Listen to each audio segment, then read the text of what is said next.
నా పేరు మాలతి. మేం ఉంటున్నది కందుకూరికి దగ్గరలో ఉన్నటువంటి ఒక మారుమూల పల్లెటూళ్ళలో. మాది చాలా పెద్ద కుటుంబం. మా తల్లిదండ్రులకు మొత్తం 8 మంది సంతానం. పైగా వాళ్ళకు మొదటి బిడ్డ నేనే.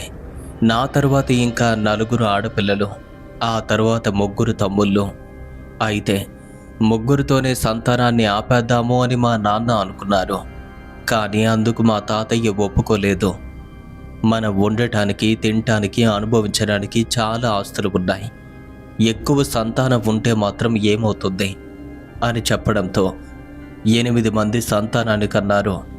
ఇంకా ఎక్కువ మంది పిల్లల కంటే మంచిదని మా తాతయ్య చెప్పడంతో మధ్యలో మా నాన్నమ్మ కలగజేసుకుంది. మీరేం మాట్లాడుతున్నారో మీకైనా అర్థమవుతుందా? ఇప్పటికే కోడలి యొక్క పరిస్థితి అంతంత మాత్రంగానే ఉంది. ఇంకా పిల్లలు కంటూ ఉంటే చివరికి తాను కూడా మనకు దక్కదు. బుద్ధి లేని మాటలు కట్టుపెట్టి నోరు మూసుకోండి అంది. ఇక అప్పటితో మా అమ్మకు కంట్రోల్ ఆపరేషన్ చేయించారు. నిజంగా 8 మంది సంతానాన్ని పెంచి పోషించడం అంటే మామూలు విషయం కాదు. కానీ తినటానికి, ఉండటానికి అన్నీ ఉండటంతో కొన్నాళ్ళ వరకు ఇబ్బంది లేకపోయింది. ఇక నేను పెద్దదాన్ని కావటంతో అప్పటికే నా వయసు 19 ఏళ్ళు. ఇక నాకు పెళ్లి చేద్దాము అని ఆలోచిస్తున్నటువంటి వేళలోనే మా తాతగారు తోడ పుట్టిన వాళ్ళు మా తాతయ్యతో గొడవ పట్టడం మొదలుపెట్టారు. ఇక వారికి రావలసినటువంటి ఆస్తులు వారికి ఇమ్మని చెప్పారు. గ్రామ పెద్దల యొక్క సమక్షంలో ఆస్తుల పంపకం జరుగుతుంది. మా తాతయ్య వాళ్ళు మొత్తం 12 మంది. వారిలో అందరికంటే పెద్దవారు మా తాతయ్య. అందుకే జ్యేష్ఠ భాగం కింద మా తాతయ్య గారికి కొంచెం ఆస్తి ఎక్కువిచ్చారు.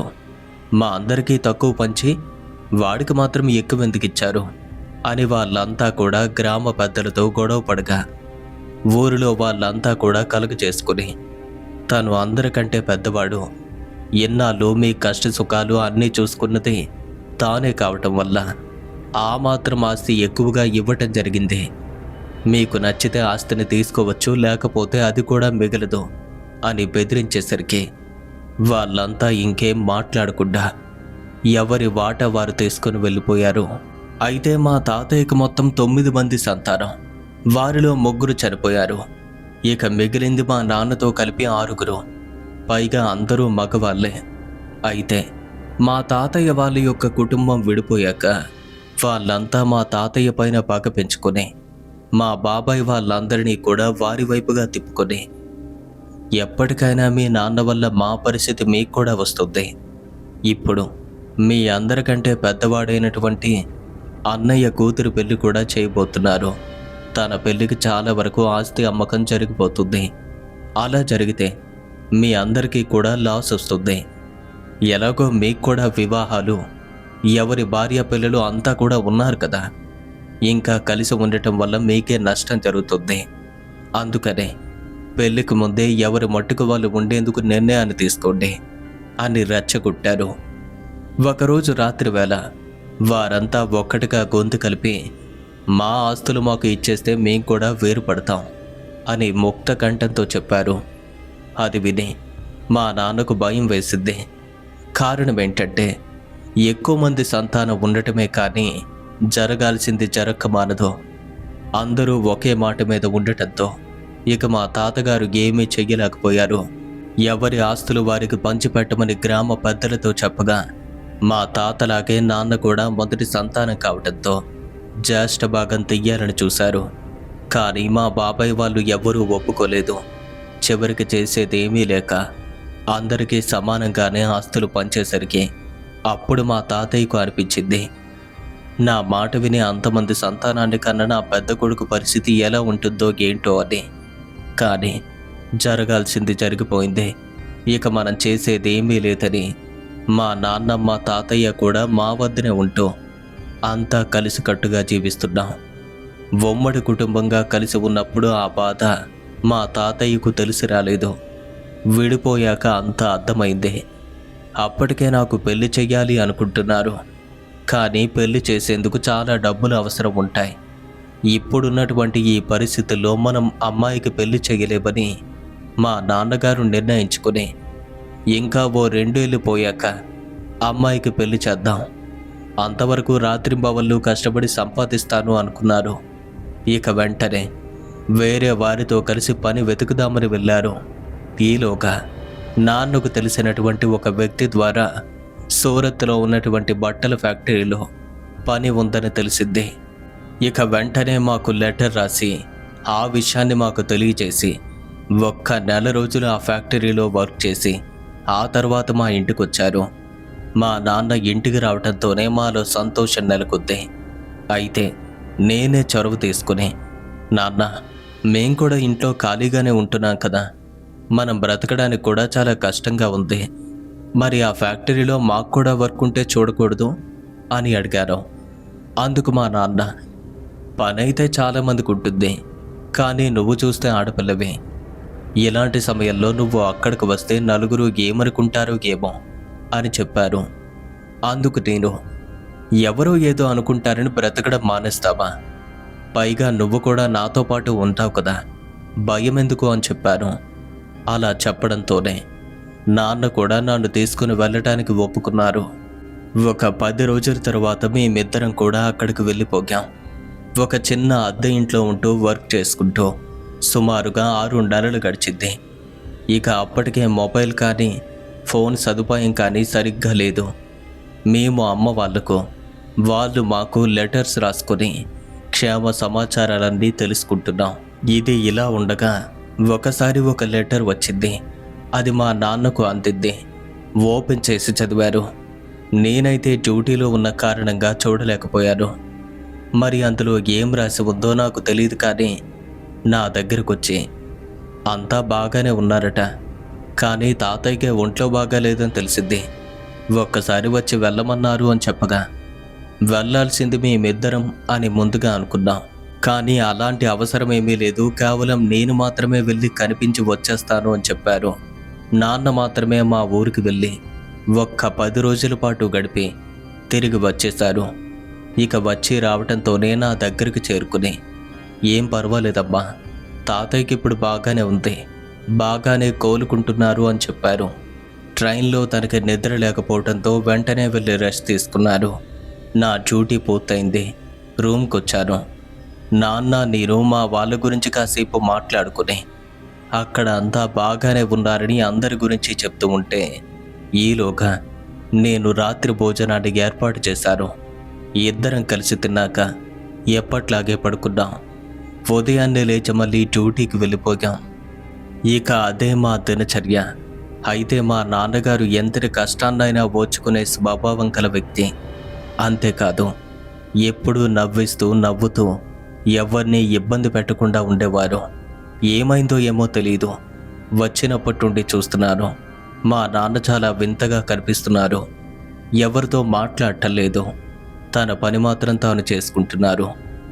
ఈ విషయాన్ని నేను నాన్నకు కూడా అడిగాను, కానీ వారు మాత్రం బాగానే ఉన్నారు అని చెప్పుకొచ్చారు. ఆ మధ్య తాతయ్యకు ఒంట్లో బాగాలేదు కదా, అందుకే అలా ఉన్నారేమో అనుకున్నాను. మరీ అన్నిసార్లు అడిగి ఇబ్బంది పెట్టడం ఇష్టం లేక నేనే ఊరుకున్నాను. ఇంతలో నాకు బి షిఫ్ట్ డ్యూటీస్ మారిపోయాయి. మరుసటి రోజు నాది ఏ షిఫ్ట్, నాన్నది నైట్ డ్యూటీ. ఉదయాన్నే నేను డ్యూటీకి వెళ్ళిపోయాను. మధ్యాహ్నం 2 గంటలకు డ్యూటీ పూర్తయింది. రూమ్కి చేరుకునేసరికి 3 గంటలవుతుంది. ఇక అప్పటికే మా నాన్న నా కోసం ఎదురు చూస్తూ ఉన్నారు.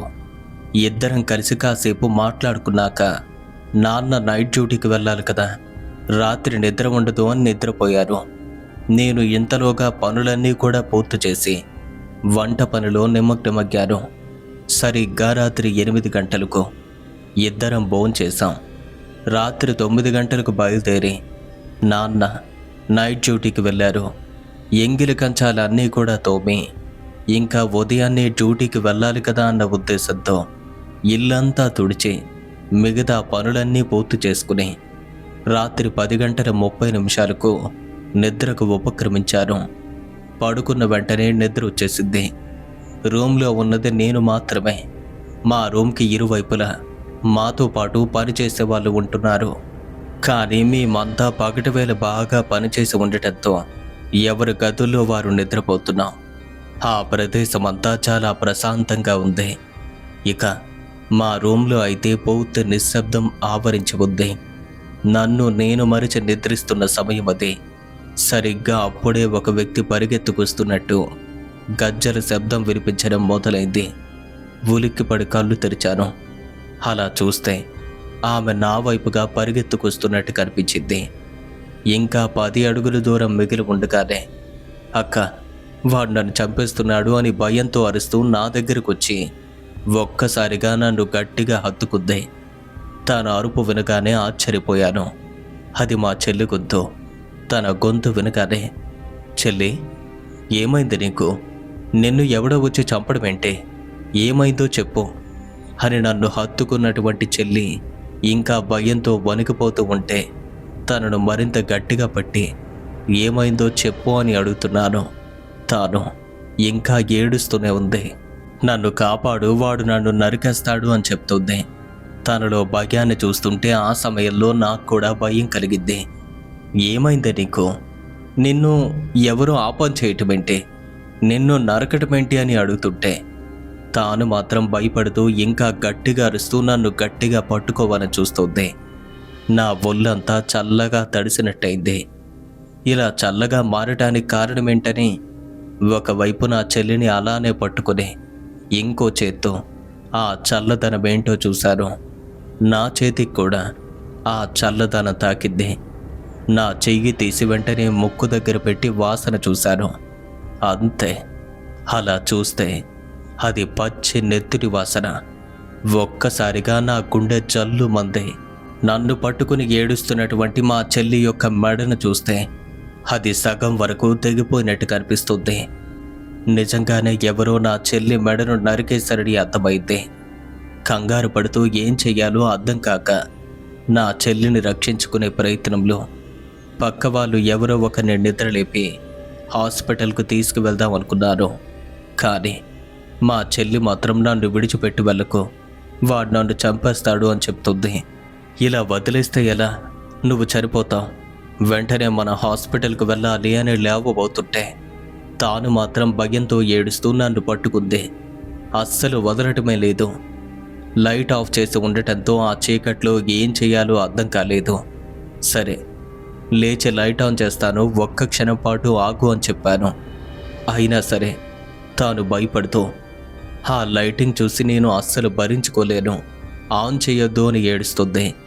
మరి ఏమీ చేయకుండా ఉంటే ఎలా అని చెప్పగా, నాకేమీ చెయ్యొద్దు, వాడికి నేను కనిపించకుండా ఉంటే అది మాత్రమే చాలు అంటుంది. వాడు అంటున్నావు కదా, ఇంతకీ తాను ఎవరు అని అడిగాను. అందుకు తాను వాడి గురించి మాట్లాడడం కూడా ఇష్టం లేదు అని చెప్తూ నన్ను మరింత భయపెడుతుంది. నాకేమీ అర్థం కావటం లేదు. మా చెల్లి ఉన్నది మా ఊరిలో, మేం ఉంటున్నది సూరత్లో. అకస్మాత్తుగా నా దగ్గరకు తాను ఎలా వచ్చింది? అయినా మేమిక్కడ ఉంటున్న విషయం మాత్రమే తనకు తెలుసు, అడ్రస్ మాత్రం తనకి తెలియదు. ఒకవేళ సాధారణంగా ప్రయాణం చేసి మా ఊరు నుండి సూరత్కి చేరుకోవాలి అంటే సుమారుగా 2 రోజులు. అసలు ఇంత దూరం తాను ఒక్కతే ఎలా వచ్చింది? నాకేమీ అర్థం కావటం లేదు. ఇంత రాత్రి వేళ సరిగ్గా మేమున్న అడ్రస్కు ఎలా చేరుకుంది అని ఆశ్చర్యపోతున్నాను. ఈలోగా నా బట్టలన్నీ కూడా రక్తంతో తడిసి ముద్దైపోతున్నాయి. ఇక అదంతా కూడా గమనించినటువంటి నేను, సరే ఏం చెయ్యాలో నువ్వే చెప్పు, నువ్వు చెప్పినట్టే చేస్తాను అనగా, నిజంగా నేను చెప్పినట్టు చేస్తావు కదా? సరే అయితే నేను ఎక్కడికి వచ్చిన విషయం కానీ నా మెడను వాడు నరికిన విషయం కానీ నాన్నతో చెప్పొద్దు. అలా అని నువ్వు నా పైన ప్రమాణం చెయ్యు అని అడిగింది. అసలు తాను ఏం మాట్లాడుతుందో అర్థం కావటం లేదు. షాక్ మీద షాక్ ఇస్తుంది. ఇంకా ఆలోచిస్తూ ఉన్నటువంటి నన్ను చూస్తూ, అక్క, ప్రమాణం చెయ్యమంటే అలా చూస్తూ ఉన్నావంటే నేను ఎక్కడికి వచ్చినటువంటి విషయాన్ని నాన్నతో చెప్పొద్దు, ఇప్పుడే ప్రమాణం చెయ్యు అని ఏడుస్తూ అడిగేసరికి ఇక ఏం మాట్లాడాలో కూడా అర్థం కాక తన ప్రవర్తన చూసి భయపడ్డాను. తన తలపైన చెయ్యి వేసి, నీ మీద ప్రమాణం చేసి చెప్తున్నాను, నువ్వు ఇక్కడికి వచ్చిన విషయం కానీ నీ తరుణ్ ఎవరో ఇలా చేసిన విషయం కానీ నాన్నతో చెప్పను అనేసరికి సగం మెడ తగ్గి అంత బాధలో ఉన్నటువంటి చెల్లి సంతోషంగా నా బొగ్గన ముద్దాడుతూ, మా మంచి అక్క, మా నాన్నతో నా గురించి చెప్పొద్దు, సరే అక్క, ఇంకా ఇక్కడే ఉంటే వాడు వచ్చిన విషయం వేరే వాళ్ళకి అర్థమైపోతుంది. వాళ్ళు నేను వచ్చినటువంటి విషయాన్ని నాన్నతో చెప్పేస్తారు. నేను వెళ్ళి దాక్కుంటాను. మళ్ళీ రేపు రాత్రి వచ్చి నేను కలుస్తాను అని చెప్తుంది. చెల్లి, నీకేమైనా పిచ్చి పట్టిద్దా? ఇప్పుడు ఎక్కడికి వెళ్తావు? ఇప్పటికే నువ్వు హాస్పిటల్కి వెళ్ళాలి, కానీ ఒప్పుకోవటం లేదు. నాన్న వచ్చాకైనా వెళ్దాం. అసలు ఇలాంటి పరిస్థితిలో ఉన్నటువంటి నేను చూసి నాన్న ఏమీ అనరు. నాన్నతో నేను మాట్లాడుకుంటాను. దయచేసి అర్థం చేసుకోమని చెప్తున్నాను. కానీ చెల్లి మాత్రం ఇలాంటి పరిస్థితుల్లో ఇక్కడికి వచ్చాను అని తెలిస్తే నాన్న నన్ను చంపేస్తారు. నాకేమీ కాదు. ఇక అంతలోనే మా చెల్లి నాకు దూరం జరిగి ఇల్లు మరియు నా ఒళ్ళంతా రక్తపు మరకలతో ఉండటం గమనించి, అక్క, ఈ మరకలు చూస్తే ఖచ్చితంగా నాన్నకు అనుమానం వస్తుంది. తాను ఇంటికి వచ్చేసరికి ఏమీ కనిపించకూడదు. నేను బయటకు వెళ్ళిపోగానే ఇల్లంతా కూడా క్లీన్ చేసి నీ బట్టలు మార్చుకో అని చెప్పి మళ్ళీ నాన్న డ్యూటీకి వెళ్ళిపోయాక నీ దగ్గరికి వస్తాను. అప్పటి వరకు నా కోసం ఎదురు చూడుకో, నేనే వస్తాను. ఇక అంత మొండిగా ప్రవర్తిస్తూ అందరి బాధలు కూడా బయటికి వెళ్ళి దాక్కోవాలి అనుకుంది. మా చెల్లెడు చూసి నాకే ఆశ్చర్యంగా అనిపించింది. ఇక చెల్లి అక్కడి నుండి బయటపడగానే రూమ్లోని లైట్ ఆన్ చేశాను. నేను పడుకున్న బెడ్తో సహా నా బట్టలు కూడా రక్తంతో పూర్తిగా తడిచిపోయాయి. వెంటనే వెనక్కి వెళ్ళి బాత్రూంలో స్నానం చేసుకుని నేను వేసుకున్న బట్టలన్నింటినీ తడిపి వేరే దుస్తులు వేసుకుని ఆ తరువాత ఇల్లంతా శుభ్రం చేసుకున్నాను. అయినా సరే ఆ పచ్చి వాసన ఇంకా వదలలేదు. ఇల్లంతా పసుపు చల్లి రాత్రికి రాత్రి ఆ ప్రాంతమంతా కడిగి ఇక నా బట్టలు కూడా శుభ్రంగా ఉతికి ఆరవేసుకున్నాను. తెల్లవారి లేచి చూస్తే కనీసం అలాంటి ఆనవాళ్ళు ఏమీ కనిపించలేదు. ఊపిరి పీల్చుకున్నాను. కానీ రాత్రి జరిగిన సంఘటన తలుచుకుంటే మాత్రం ఇంకా ఆశ్చర్యంగానే ఉంది. ఎప్పుడూ ఊరు విడిచి వెళ్ళని చెల్లి ఇంత దూరం ఎలా ప్రయాణించింది? ఈ ప్రాంతం ఎలా ఉంటుందో కూడా తనకు తెలియదు. అలాంటిది ఇక్కడికి ఎలా వచ్చింది? అయినా ఇది భ్రమ అని ఎలా అనుకుంటారు? తాను రావటం, నన్ను పట్టుకుని ఏడవటం, మెడ సగం వరకు తెగి ఉండటం, ఇల్లంతా ఒళ్ళంతా కూడా రక్తం కావటం, నేను క్లీన్ చేయటం నా కళ్ళారా నేను చూశాను. మరి అబద్ధం ఎలా అవుతుంది? నిజంగానే నిజమని అనేక విధాలుగా ఆలోచిస్తుంటే సరిగ్గా అప్పుడే మా నాన్న కూడా డ్యూటీ పూర్తి చేసుకుని ఇంటికొచ్చారు. ఒక్కసారిగా నా మనసు మార్చుకుని తనకేమీ తెలియకుండా ఉండాలని జాగ్రత్త పడి లోపల చెల్లి గురించి ఆలోచిస్తున్నప్పటికీ ఆలోచన బయట పెట్టలేదు. అలా వచ్చి రావడంతోనే ఈరోజు డ్యూటీకి వెళ్ళలేదేంటి అని అడిగారు నాన్న. అందుకు నేను ఈరోజెందుకో నాకు కొంచెం ఒంట్లో బాగాలేదు అని చెప్పాను. అవునా, సరే అమ్మా, హాయిగా రెస్ట్ తీసుకో అని చెప్పాను. అప్పటికే వేడి నీళ్లు ఏర్పాటు చేసి ఉండటంతో నాన్న స్నానం చేసుకొచ్చారు. టిఫిన్ పెట్టి నేను నాన్న ఇద్దరం కలిసి భోంచేశాక మంచం వేసుకుని నాన్న నిద్రపోయారు. ఆ వెంటనే మళ్ళీ చెల్లి ఆలోచనల్లో పడిపోయాను. ఇక సాయంత్రం వరకు ఆ విధంగా గడిచింది. 5 గంటల సమయానికి నాన్న నిద్ర లేవటంతో మళ్ళీ చెల్లి యొక్క ఆలోచనల నుంచి దూరమయ్యి నాన్న నైట్ డ్యూటీకి వెళ్ళాలి కదా అని తొందరగానే వంట చేశాను. సరిగ్గా 8 గంటలకు ఇద్దరం మాట్లాడుకుంటూ భోజనం చేసి కాసేపు ఆగాక నాన్న డ్యూటీకి బయలుదేరారు. అంతే, సమయం ఎప్పుడు వస్తుందా అని ఎదురు చూస్తున్నటువంటి నేను ఆతృతగా నా చెల్లి రాక కోసం గమనిస్తున్నాను. కానీ నాలో ఏదో తెలియని అనుమానం. సగం వరకు మెడ తెగినటువంటి మనిషి ఇంకా బ్రతికుంటుందా? అయినా ఇంతవరకు ఎక్కడ ఉంటుంది? ఈ ప్రాంతం తనకి పూర్తిగా తెలియదు. ఈ ప్రదేశం అంతా కూడా మాలాంటి కూలి వాళ్ళు ఉండేది. మరి ఎవ్వరూ పరిచయం లేకుండా ఎక్కడ ఉంటుంది? ఇలా పరిపరి విధాలుగా నా చెల్లి గురించి ఆలోచిస్తూ ఉంటే నాకు తెలియకుండానే ఆ రాత్రి గడిచిపోతూ దాదాపుగా అర్ధరాత్రి కావచ్చింది. చెల్లి ఆచూకీ ఇంకా తెలియటం లేదు. వస్తుందా లేదా? ఒకవేళ తాను రాలేదు అంటే మాత్రం చనిపోయి ఉంటుంది అని అర్థం. అలా నాలో నేను రకరకాలుగా ఆలోచిస్తూ భయపడుతూ దాదాపుగా రాత్రి 2 గంటల వరకు అలానే ఎదురు చూస్తున్నటువంటి నా కళ్ళు నెమ్మదిగా మూతలు పడ్డాయి. నేను నిద్రలోకి జారుకున్నాను. అంతే, ఒక్కసారిగా నిద్రలోకి వెళ్ళిపోయాను. ఇంటిపైన పిడుగుపడ్డా సరే తేరుకోలేని గాఢమైన నిద్ర. అలా నిద్రపోతుంటే ఒక్కసారిగా ఇంటి తలుపు ఎవరో వచ్చి గట్టిగా తడుతున్నట్టు వినపడింది. తుల్లిపడి లేచాను. అలా మేల్కొని చూస్తే తలుపు తడుతుంది నా చెల్లెలు. నన్ను పిలుస్తుంది. అక్క, తొందరగా తలుపు తీ అని అరుస్తూ గట్టిగా తలుపు కొడుతూనే ఉంది. కంగారు పడుతూ మంచంపై నుండి క్రిందకు దూకి పరిగెత్తుకుని వెళ్ళి తలుపు తెరిచాను. ఇంకేముంది, అలా తలుపు తెరుచుకోవడంతోనే ఇంటి బయట నిల్చున్నటువంటి నా చెల్లి నా కంటపడింది. కానీ ఆ రోజు మా చెల్లి తన నిండు రూపంలో కనిపించలేదు. మెడ తెగి రక్తంతో నిండిన శరీరం అది. తాను ధరించి ఉన్నటువంటి దుస్తులు కూడా రక్తంతో తడిసి ఎండిపోయినట్టున్నాయి. ఆ దృశ్యాన్ని చూసి నా గుండె ఆగినట్టయింది. నిన్నటి రోజు కూడా ఇలాగే కనిపించింది. ఇంకా అదే పరిస్థితిలో ఉన్నటువంటి నా చెల్లిని చూసి తనకు పరిచయం లేని ప్రాంతంలో ఎక్కడ తల దాచుకుందో, ఆ బాధను ఎలా భరిస్తుందో తెలియటం లేదు. వెంటనే ఒక్కసారిగా ముందుకు వెళ్ళి నా చెల్లిని గట్టిగా హత్తుకున్నాను. చెల్లి కూడా తన 2 చేతులతో నన్ను మరింత గట్టిగా బంధించి ఆ బాధ భరించలేక కుమిలిపోవటం మొదలుపెట్టింది. ఇద్దరం కాసేపు అలాగే ఉండిపోయాం.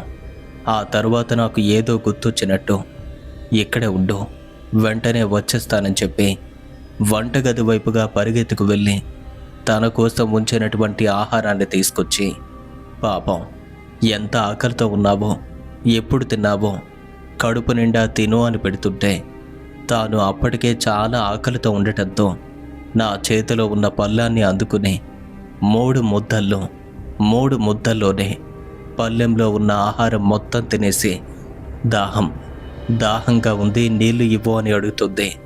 ఒక చెంబు నిండుగా నీళ్లు ఇవ్వబోతుంటే నా చేతుల్లో ఉన్నటువంటి ఆ చెంబును అందుకొని ఎత్తిన చెంబు దించకుండా రెప్ప మూసి తెరిచేలోపు మొత్తం తాగేసి మళ్ళీ ఆహారం కావాలి అని అడుగుతుంది.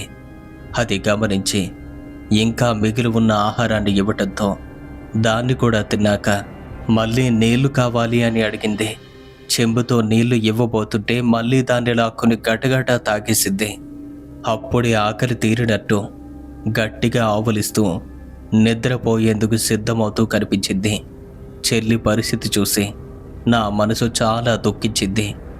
ఇంకా తన వైపు అలాగే చూస్తూ, అసలు ఎంత బాధ ఎలా ఓచుకుంటున్నావో అని అడిగాను. మా చెల్లి నా వంక చూస్తూ, ఈ బాధ సంగతి తరువాత, ఈ విషయం నాన్నకు తెలిస్తే ఏమవుతుందో అర్థం కావటం లేదు అని ఏడ్చింది. నువ్వు నా చెల్లివి, అంటే తన కూతురివి. పైగా నాన్నకు మా అందరికంటే నువ్వంటేనే ఎక్కువ ఇష్టం. ఆ విషయం నీకు కూడా తెలుసు. అయినా ఇంత జరిగాక నాన్న నిన్ను ఏమంటారో, వెంటనే హాస్పిటల్కు తీసుకువెళ్ళి తన వీలైనంత వరకు వైద్యం చేయిస్తారు. అయినా ఇప్పటికే సమయం మించిపోతుంది. ఇంకా ఆలస్యం చేస్తే నీకు ప్రమాదం తప్పదు. నువ్వేం మాట్లాడుకో. ఈ క్షణమే మనం హాస్పిటల్కి వెళ్దాం. లేదంటే నాన్న డ్యూటీ నుండి తిరిగి వచ్చాక నీ గురించి చెప్పి హాస్పిటల్కి తీసుకువెళ్తాను. అసలు నాన్న నిన్నేమీ అనరు. నువ్వే అనవసరంగా భయపడుతున్నావు. కాసేపు హాయిగా నిద్రపో. అన్నీ నేను చూసుకుంటాను. నువ్వు ఒక్కసారి హాస్పిటల్లో జాయిన్ అయితే తప్పకుండా అంతా నయం అవుతుంది. ఆ తర్వాత నిన్ను నరికింది ఎవడో, నిన్ను ఎందుకు నరికాడో అన్నీ తేల్చుకుందాం అని చెప్తుంటే ఇంకా మా చెల్లి భయపడుతూనే, ఏమో అక్క, నమ్మాలి అనిపించడం లేదు. నాన్న నన్ను ఇక్కడ ఉండనివ్వరని నా మనసు అలానే చెప్తుంది. అయినా నాన్న నన్ను క్షమిస్తానని ఎలా అనుకుంటున్నావో అంటుంటే, చెల్లి, నువ్వు ఎలాంటి తప్పు చెయ్యలేదు కదా, మరి నాన్న నిన్నెందుకేమంటారు? తప్పకుండా క్షమిస్తారు. అయినా ఇంకా ఆ విషయం గురించి ఆలోచించుకో. అంతా నేను చూసుకుంటాను, నేను ఒప్పిస్తాను. ఇప్పటికే రక్తం అంతా పోయి బాగా నీరసించిపోయాం. ఇంకేమో ఆలోచించొద్దు. హాయిగా పడుకో అమ్మా. ఈలోగా నీ ఒళ్ళంతా నేను శుభ్రం చేస్తాను అని పక్కనే ఉన్నటువంటి ఒక టవల్ తీసుకుని దాన్ని నీళ్ళల్లో ముంచి మంచం పైన పడుకుని ఉన్న చెల్లి శరీరం అంతా కూడా ఆ గుడ్డతో శుభ్రం చేస్తుంటే ఇంకా మెడ నుండి రక్తం కారుతూనే ఉంది. ఎన్ని విధాలుగా ప్రయత్నించినా అది కంట్రోల్ అవ్వటం లేదు. అప్పటికే 2 రోజులుగా భోజనం లేకపోగా ఆ రోజు కడుపు నిండా ఆహారం తీసుకునేసరికి గాఢంగా నిద్రలోకి జారుకుంది చెల్లి. ఎంత తుడిచినా రక్తం ఆగటం లేదు. ఇంట్లో ఉన్నటువంటి నీళ్ళన్నీ చెల్లి శరీరం శుభ్రం చేయటం కోసం వాడుతున్నాను. అయినా సరే అది కంట్రోల్ అవ్వటం లేదు. ఇక అంతవరకు తుడిచి నేను బాగా అలసిపోతూ నాపై నాకు ధ్యాస లేకుండా పోతూ చివరకు కూర్చున్న చోటే కూర్చుని అలా మెల్లగా నిద్రలోకి జారుకున్నాను. ఇక అప్పుడనగా నిద్రలోకి జారుకున్నటువంటి నేను నాన్న డ్యూటీ పూర్తి చేసుకుని ఇంటికొచ్చిన ఆ భుజం తట్టి నన్ను లేపే వరకు లేవలేకపోయాను. అప్పుడు లేచి మంచంపై పడుకున్న చెల్లి వైపు చూస్తుంటే అక్కడ చెల్లి కనిపించలేదు.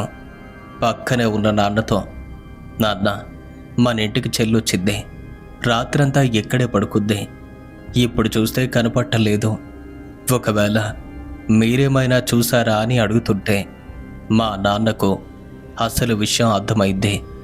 కానీ ఇంకా ఆ రహస్యాన్ని దాచిపెడుతూ మన ఊరి నుండి చెల్లి సూరత్ రావటం ఏంటి, తను ఇక్కడికి ఎలా వస్తుంది అనగా, లేదు నాన్న, 2 రోజులుగా వచ్చి నన్ను కలుస్తుంది, రాత్రంతా కూడా నాతోనే ఉంది, అయినా చెల్లిని ఎవరో నరికేశారట, తన మెడ మొత్తం కూడా సగానికి పైగా తెగిపోయింది. ఈ విషయం మీతో చెప్దాము అంటే భయపడి చెప్పొద్దంతే, నాతో ప్రమాణం చేయించుకుంది. అందుకే నిన్న మీతో ఆ విషయాన్ని చెప్పలేదు అని నేను చెల్లి కోసం వెతుకుతుంటే మా నాన్న నన్ను ఒక్కసారిగా పట్టుకొని గట్టిగా ఏడవటం మొదలుపెట్టారు. అలా నాన్న ఏడ్చేసరికి చెల్లి కనిపించడం లేదు కదా, అందుకే ఏడుస్తున్నారు అనుకున్నాను. కానీ నాన్న మాత్రం ఇంకా దాన్ని దాచిపెట్టడం ఇష్టం లేక, నీ చెల్లి అసలు బ్రతికే లేదమ్మా, ఆ దుర్మార్గుడు కొన్ని రోజుల క్రితమే చంపేశాడు అని చెప్తుంటే అసలేం జరిగింది, ఎందుకలా అంటున్నాను అని కాసేపటి వరకు నాన్న తనలోని దుఃఖాన్ని ఆపుకోలేక ఏడుస్తూ ఆ తరువాత నార్మల్ అయ్యి, ఏం జరిగిందో చెప్పండి అనగా, ఏం చెప్పనమ్మా, మనం ఇక్కడికి వచ్చేశాక నీ చెల్లి ఎవరినో ప్రేమించింది, తనది మన పక్కూరు, వాళ్ళు ప్రేమించుకున్న విషయం తాతయ్యకి తెలిసింది, అందుకే తాతయ్య మీ చెల్లిని నిలదీశారు. ఇక తాతయ్యకి ధీటుగా చెల్లి సమాధానమిచ్చి ఇంకేం మాట్లాడకుండా, నాకు నచ్చిన వ్యక్తితో నేను వెళ్ళిపోతాను, ఇంకెప్పుడు ఈ ఇంటికి రానని చెప్పి రాత్రికి రాత్రి వెళ్ళిపోయింది. ఆ విషయం తెలిసి మన వాళ్ళంతా బాధపడ్డారు. కానీ అప్పటికే చెల్లి తన వద్దకు వెళ్ళిపోయింది. ఇంకేం చెయ్యలేక మనకు లెటర్ రాశారు. ఆ రోజు లెటర్ నేనే అందుకున్నాను. దాన్ని తెరిచి చూడగానే నీ చెల్లివాడి దగ్గరికి వెళ్ళిపోయిందని తెలిసింది. ఈ విషయం నీకు తెలిస్తే నువ్వు బాధపడతావని నీ దగ్గర దాచిపెట్టి తాతయ్యకి ఒంట్లో బాగాలేదు అని అబద్ధం చెప్పి వెళ్ళిపోయాను. తీరా వెళ్ళి చూస్తే నిజంగానే మీ చెల్లి వాడితో ఉందని తెలిసింది.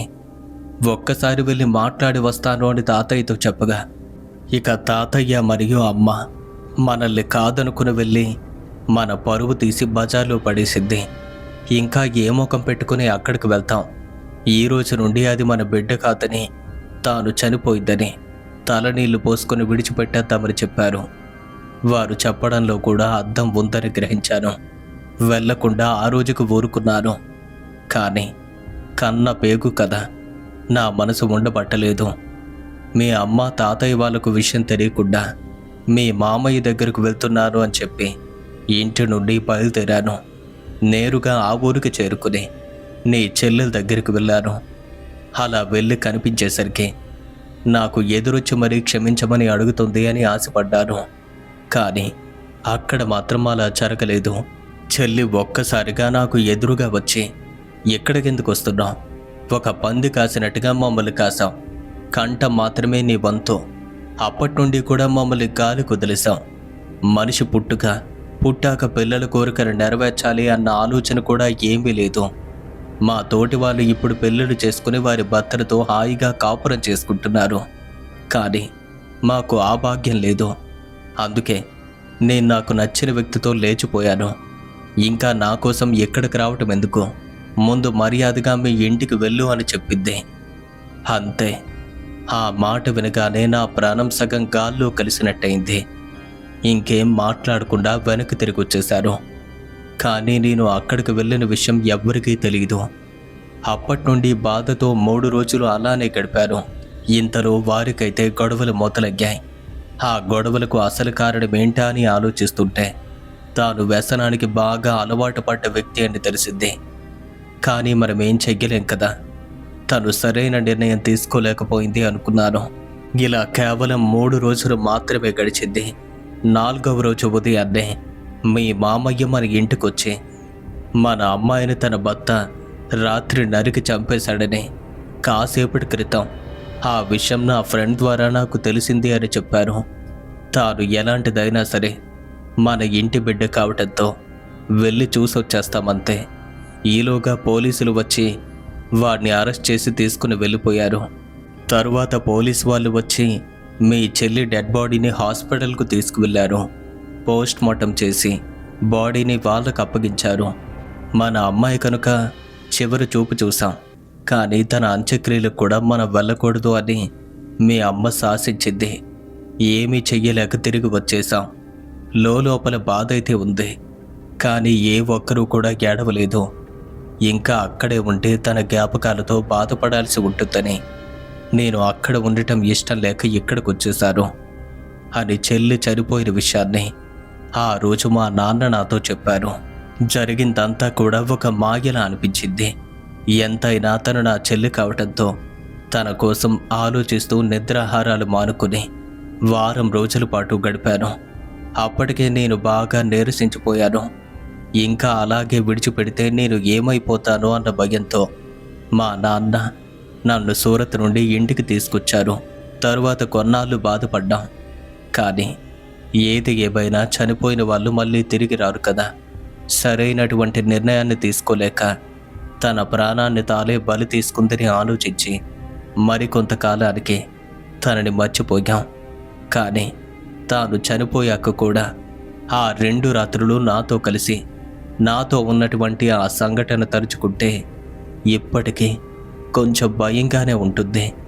ఈ విధంగా మాలతి గారు తన జీవితంలో జరిగిన ఈ సంఘటనను మనతో పాటు షేర్ చేసుకోవటం జరిగింది. ఈ స్టోరీ విన్న తర్వాత మీకు ఏమనిపించింది? నిజం చెప్పాలి అంటే ఈ స్టోరీ విన్నాక నాకైతే ఎక్కడో బాధగానే అనిపించింది.